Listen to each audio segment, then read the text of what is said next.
Good morning. I'm doctor M Surendra Nehru. పొట్ట వెడల్పు waist circumference east are waste is best అని article వచ్చింది. ఈ 8 సంవత్సరాల నుంచి నేను బిఎంఐ కాదు ఇంపార్టెంట్, ఇండియాలో వేస్ట్ సర్కంఫరెన్స్ ఇంపార్టెంట్ అనే పాయింట్ మీద 13 మెడికల్ కాలేజీలు, దాదాపు ఒక 20-30 క్యాంపులు, లయన్స్ క్లబ్లు, వేరే వేరే మార్గాల ద్వారా ప్రజల్లోకి మెసేజ్ తీసుకొస్తున్నా. ఇంకా మన మెడికల్ కాలేజీలో టీచింగ్ ఏంటంటే బిఎంఐ అంటే తర్వాత బయట కూడా చాలా మట్టుకు ఆర్టికల్స్ రాసిన వాళ్ళు వీళ్ళందరూ మన వెయిట్ హైట్ తీసుకొని దాన్ని బట్టి బిఎంఐ క్యాలిక్యులేట్ చేస్తారు. ఇండియాలో బిఎంఐ చాలా తేడా ఉంటుంది. వాళ్ళు 24 to 28 యూరోపియన్ మోడల్ వాడతారు, అమెరికన్ మోడల్. 30 పైన ఒబిసిటీ అనుకుంటారు. 28 దాటాక మనకి 23 బిఎంఐ దాటితేనే ఆల్రెడీ ఒబిసిటీ ప్రాబ్లం స్టార్ట్ అయినట్లు లెక్క. ఇది మనం ఎక్కువ వాడటం లేదు, ప్రజలకి డాక్టర్స్కి తెలియట్లేదు. వేస్ట్ సర్కంఫరెన్స్ అంటే పొట్ట వెడల్పు, సెంట్రల్ ఒబిసిటీ అనేది ఫినోటైప్. ఇండియాలో ప్రత్యేకంగా ఎవరికి అర్థం అవ్వట్లేదు ఈ పాయింట్. మన బాడీలో మన ఇన్సులిన్ ఉన్నప్పుడు మనం ఈ బిర్యానీలు, కోకోకోలాలు, బీర్లు, థమ్సప్లు 2500 క్యాలరీల కన్నా ఎక్కువ తిన్నప్పుడు మనకి ఒక ఫుడ్ షాక్ వస్తుంది. ఆ బాడీ ఏమో జీన్ మార్పులు తెచ్చుకొని లివర్ మీద 2 రకాల పనులు అవుతాయి. మన లివర్ ఎక్కువ షుగర్ ప్రొడ్యూస్ చేయడము, రెండవది అదే ఇన్సులిన్ మన షుగర్ని ట్రైగ్లిజరైడ్గా మారే ఎంటార్క్ పాత్వే అని వాడుకుంటుంది.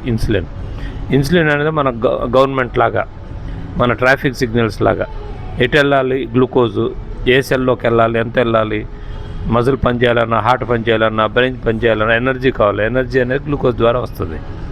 దీన్ని ఎంటార్క్ పాత్వేని వాడుకొని ట్రైగ్లిజరైడ్స్ని ఎక్కువ ప్రొడ్యూస్ చేస్తుంది మన బాడీ. దీనివల్ల ఫ్యాటీ లివర్ను పొట్ట వెడల్పు వస్తుంది.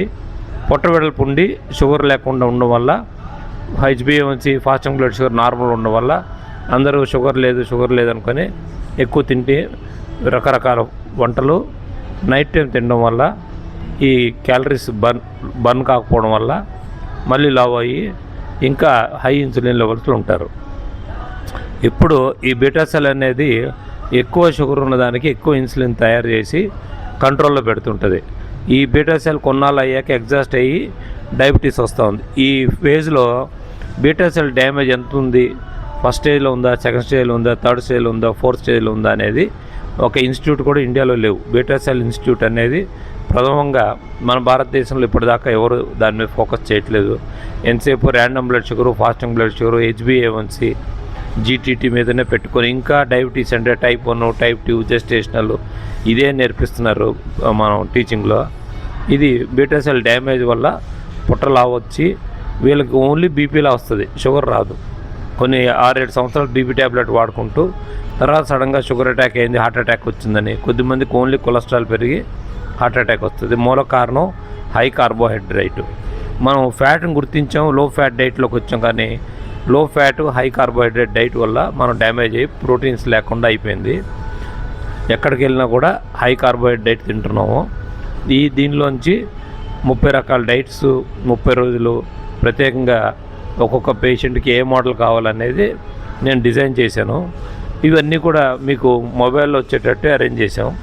దీనికోసం ఈ పండు మంచిది, ఆ పండు మంచిది, ఈ ఆకు తింటే షుగర్ తగ్గిపోద్ది, ఆ కాయ తింటే షుగర్ తగ్గిపోద్ది అని ఇంకా 2026లో కూడా ఇలాంటి వీడియోలు రావడం ఆశ్చర్యకరంగా ఉంది. ఇన్ఫర్మేషన్ అనేది బ్రెయిన్లోకి ఎందుకు వెళ్ళట్లేదో ప్రజల్లోకి అర్థం అవ్వట్లే. చిటికలో షుగర్ తగ్గడం, ఈ కాయ తింటే షుగర్ తగ్గిపోవడం అనేది మానుకుంటే భారతీయులు మీరు కొంచెం అన్నా 1% అన్న సైన్స్ వాడి ఫియరు, గ్రీడు, ఇమోషను దీనిలోంచి మీరు రాలేకపోతే ఈ ఇమోషనల్ సముద్రంలోనే తేలుతూ హైలోకి వెళ్ళడం, లోలోకి వెళ్ళి మీరు బీటా సెల్ డ్యామేజ్ చేసుకోవడం. ఇంత డోపమిన్ ప్రొడక్షన్ అవసరం లేదు. మీరు కొంచెం లెస్ ఇమోషన్, మోర్ సైంటిఫిక్గా ఉంటే 150 కోట్ల మందికి మంచిది. లేదంటే ప్రతి సెకండు మీ ఇమోషన్స్ ఒక్కటే చూసుకుంటాం అంటే మీకు అవసరం లేని ఇన్ఫర్మేషన్ అంతా డేటాలోకి వెళ్ళి కొన్నాళ్ళు అయ్యాక బ్రెయిన్లో మైటోకాండ్రియా పనిచేయక మీకు అసలు బొత్తి కూడా బ్రెయిన్ లేకుండా తయారవుతారు. So I'm doctor M Surendra Nehru. East are waist circumference the best అన్న ఆర్టికల్లో ఎవరో రాశారు. ఇది 8 సంవత్సరాల నుంచి చెప్తున్నా కానీ ఇంకా డాక్టర్లు ఎవరు కూడా టేప్ తెచ్చి పొట్ట వెడల్పు చూసుకోవట్లేదు. సింపుల్గా మీ బెల్ట్ సైజు 33 ఇంచెస్ దాటిందంటే మీకు ప్రాబ్లం స్టార్ట్ అయినట్టు. ఇప్పుడు పిల్లలు కూడా 38 ఇంచెస్ ఉన్నారు, చాలామంది 40 ఇంచెస్ బెల్ట్ సైజులు ఉన్నారు.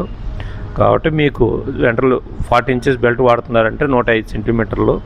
మీరు ఆల్రెడీ హై రిస్క్, పిల్లలు కానీ పెద్దలు కానీ ఆడవాళ్ళు కానీ మగవాళ్ళకి కానీ ఇది వర్తిస్తుంది. ఇది తగ్గాలంటే మనం కనీసం 12,000 అడుగులు నడవాలి. దీనికి ఎలా గుర్తించాలి ఏంటి అనేది ఫాస్టింగ్ ఇన్సులిన్ టెస్ట్ పెట్టుకుని, హోమోయర్ టెస్ట్, ట్రైగ్లిజరైడ్ ఇండెక్స్ టెస్ట్ మీద చాలా ఆర్టికల్స్ రాశాను. ఇంకా ఇలాంటి ఇన్ఫర్మేషన్ ఏమైనా కావాలంటే నన్ను అడగచ్చు. ఈ వీడియో బాగుందా బాగాలేదా కామెంట్ చేసి, ఇంకా ఇలాంటి ఇన్ఫర్మేషన్ ఏమైనా కావాలంటే door to door diabetes discovery మీ ఇంటి దగ్గరే, మీ ఇంట్లోనే మీకు సరిపోయే డైట్తో మీకున్న బడ్జెట్లో ఎక్కువ మందులు లేకుండా తగ్గించవచ్చు. ఇది డయాబెటీస్ రెమిషన్. ఇంకా మనం డయాబెటీస్ రివర్సల్లోకి రాలేదు. పిచ్చి పిచ్చి మాటలు, పిచ్చి పిచ్చి ఆలోచనలు, పిచ్చి పిచ్చి వీడియోలు చూసి బ్రెయిన్ పాడు చేసుకోవద్దు. Thank you.